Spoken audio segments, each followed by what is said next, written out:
السلام عليكم ورحمة الله وبركاته. الحمد لله نحمده ونستعينه ونؤمن به ونتوكل عليه ونعوذ بالله من شرور أنفسنا ومن سيئات أعمالنا. من يهده الله فلا مضل له ومن يضلل فلا هادي له.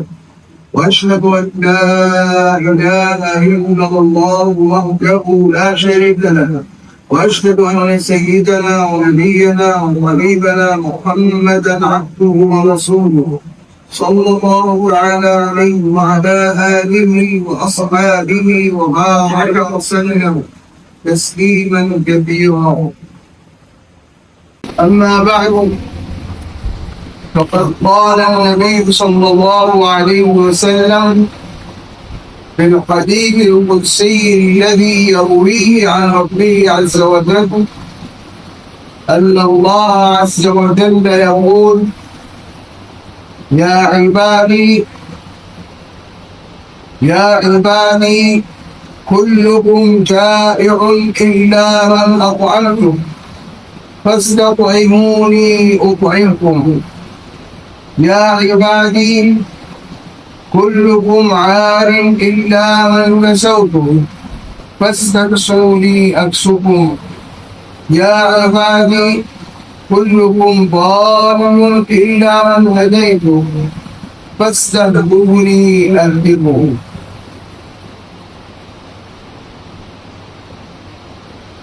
حدیث قدسی کا ایک حصہ میں نے آپ کے سامنے پڑھا اور حدیث شریف صحیح مسلم میں ہے. حدیث قدسی ہے. حدیث قدسی کی تعریف یہ ہے کہ معناه من اللہ تعالی ولفظه من رسول اللہ صلی اللہ علیہ وسلم، کہ اس کا معنی اور مفہوم اللہ تعالی کی طرف منسوب ہے اور اس کے الفاظ جو ہیں وہ رسول اللہ صلی اللہ علیہ وسلم نے. یعنی قرآن اور غیر قرآن میں یہ فرق ہے. اگر حدیث نبوی میں رسول اللہ صلی اللہ علیہ وسلم اللہ تعالیٰ کا کوئی فرمان نقل فرمائے، اس کے علاوہ جو قرآن مجید میں ہے اس کو حدیث قدسی کہا ہے. تو اس حدیث شریف میں اللہ تعالیٰ نے اپنے بندوں کو خطاب فرمایا ہے اور فرمایا کہ اے میرے بندوں، اور پوری حدیث اسی طرح ہے کہ اللہ تعالیٰ اے میرے بندوں فرمایا. یا عبادی، اے میرے بندوں، کلکم جائع الا من اطعمتم، تم سب بھوکے ہو سوائے ان کے جن کو میں ہی کھلاتا ہوں. فاستطعمونی اطعمکم، تم مجھ سے کھانے کے لیے مانگا کرو، میں تمہیں کھلاتا رہوں. کوئی انسان یہ نہ سمجھے کہ میرے پاس تو پیسے بھی ہے اور اشیاء روح و نوش کی فراوانی بھی ہے، تو میں کیوں مانگوں؟ کیوں کہ جو اللہ سے نہیں مانگتا اس پر اللہ کا غضب نازل ہوتا ہے. اللہ اس کو بھی کھلائے گا لیکن ناراضگی کے ساتھ کھلائے گا. اللہ اس سے راضی نہیں ہے جو اس سے مانگنا چھوڑو. تو فرمایا فاستطعمونی، مجھ سے کھانے کے لیے مانگا کرو، اطعمکم، میں تمہیں کھلاتا رہوں. اور پھر فرمایا یا عبادی کلکم عار الا من کسوت فاستکسونی اکسکم. فرمایا تم سب بے لباس ہو سوائے اس کے جس کو میں ہی پہنا دوں، تو مجھ سے پہننے کے لیے بھی مانگا کرو، میں تمہیں لباس بھی عطا کرتا رہوں. پھر فرمایا یا عبادی کلکم جائع الا من اطعمتم، اے میرے بندو، تم سب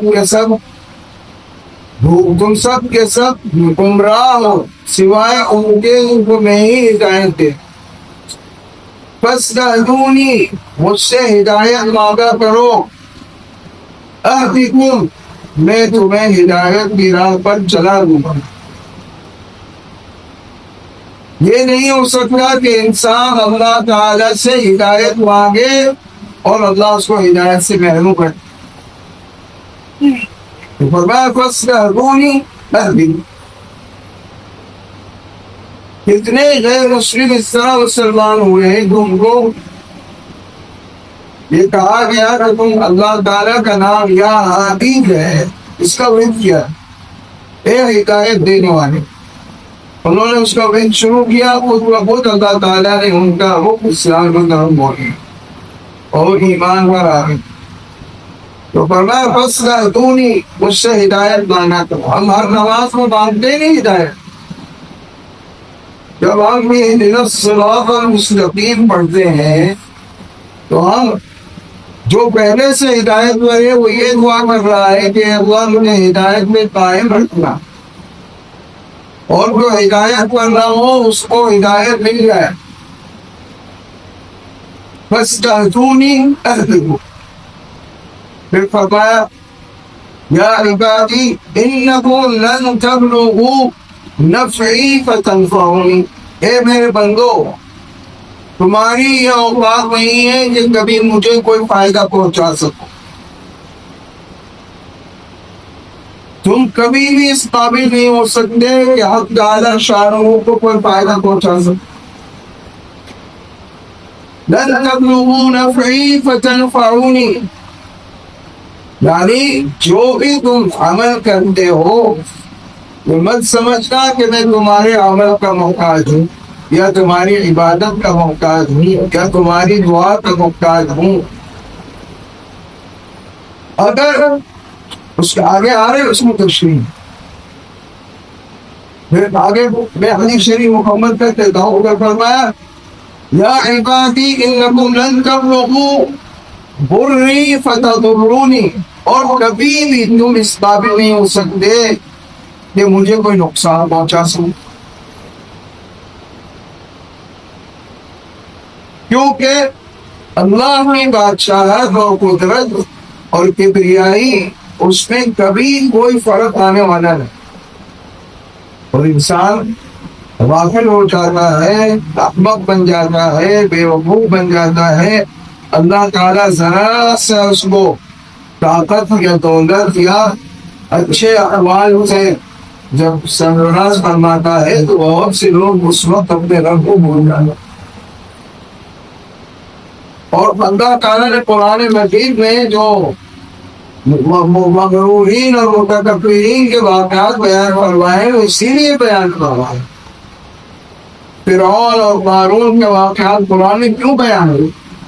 قرآن کوئی قصے کہانی کی کتاب تو نہیں ہے۔ فرعون نے اقتدار اور قدرت کے نشے میں نہ صرف یہ کہ اپنے رب کا انکار کر دیا بلکہ خود خدا ہونے کا دعویٰ، اور کہنے لگا یا ایھا الملأ ما علمت لکم من الہ غیری، کہنے لگا ہے میرے قوم میں نے تو غور و فکر کیا میرے سوا تو کوئی خدا گزر نہیں آتا۔ اس حد تک پہنچ گیا غرور اور تکبر، اور جب دو ڈبکیاں لگوائیں اللہ تعالیٰ نے تو سب سمجھ میں آ گیا کہ بھائی میرے تو کوئی اختیار ہی نہیں، صرف دو ڈبکیوں میں گل سمجھ ہی چاہو، بات سمجھ گئے؟ کہنے لگا اور کتنا ناواقف جہاں تعالیٰ شاہ لوگوں کی ذات سے کہ یہ بھی نہیں کہا آمنت باللہ، بلکہ کہا یہ بنی اسرائیل جس پر ایمان رکھتے میں بھی اس کو مانتا ہوں، مگر عذاب کیونکہ نازل ہو چکا تھا۔ اور اللہ تعالیٰ کی سنت جو طریقہ یہ ہے کہ نزول عذاب سے پہلے ایمان قبول ہے، جب عذاب نازل ہو جائے پھر قبول ہے۔ تو فرمایا کہ میرے بندوں کو اس قابل ہو ہی نہیں سکتے کہ مجھے کوئی نفع پہنچا یا نقصان پہنچا۔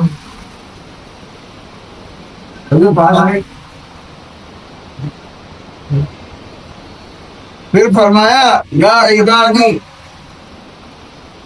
انی حرمت الظلم علی نفسی وجعلته بینکم محرما فلا تظلموا، اے میرے بندو میں نے اپنے اوپر ظلم کو حرام کر لیا، میں کسی پر کوئی ظلم نہیں کروں گا۔ ایسا نہیں ہے کہ کوئی جرم نہ کیا اور میں اس کی سزا دے دوں، جو کر کے لاؤ گے وہ پاؤ گے۔ تو فرمایا کہ میرے بندو میں نے اپنے اوپر ظلم کو حرام کر دیا، اور تمہارے درمیان بھی ایک دوسرے پر ظلم کرنے کو حرام کر دیا، فلا تظالموا، ایک دوسرے پر ظلم نہ کیا۔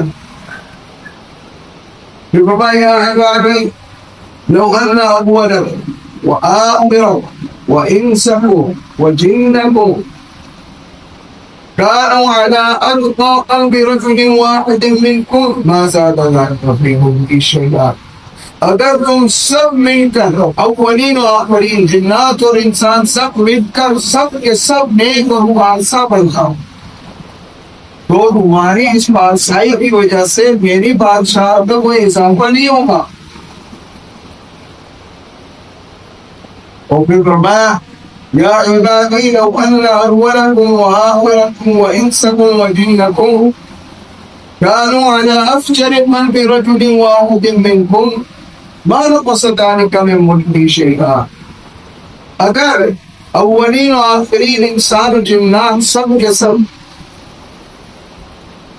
نافرمان بن جائے، فاسق یا کافر بن جائے، گمراہ ہو جائے، تو فرمایا ان کے اس گمراہ ہونے سے اور نافرمان بن جانے سے میری بادشاہت میں کوئی کمی نہیں ہے۔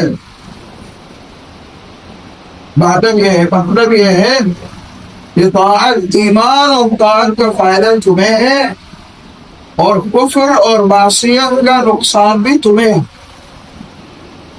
اللہ کو نہ تمہاری طاعت کا فائدہ نہ تمہاری گمراہی کا کوئی نقصان۔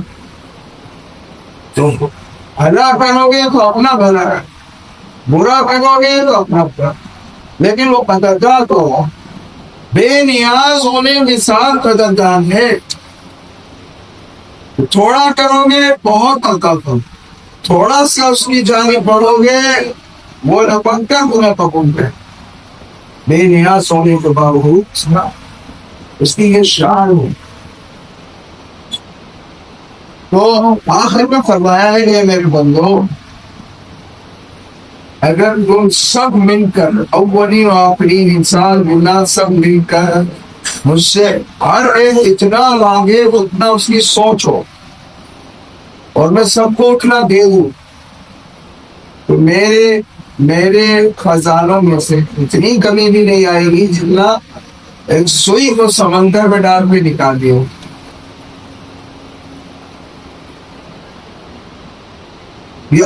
اس وجہ کے کرسی میں اللہ تعالیٰ کی شان عظیم، شان ربوبیت، شان عبودیت اور کبریائی کا بیان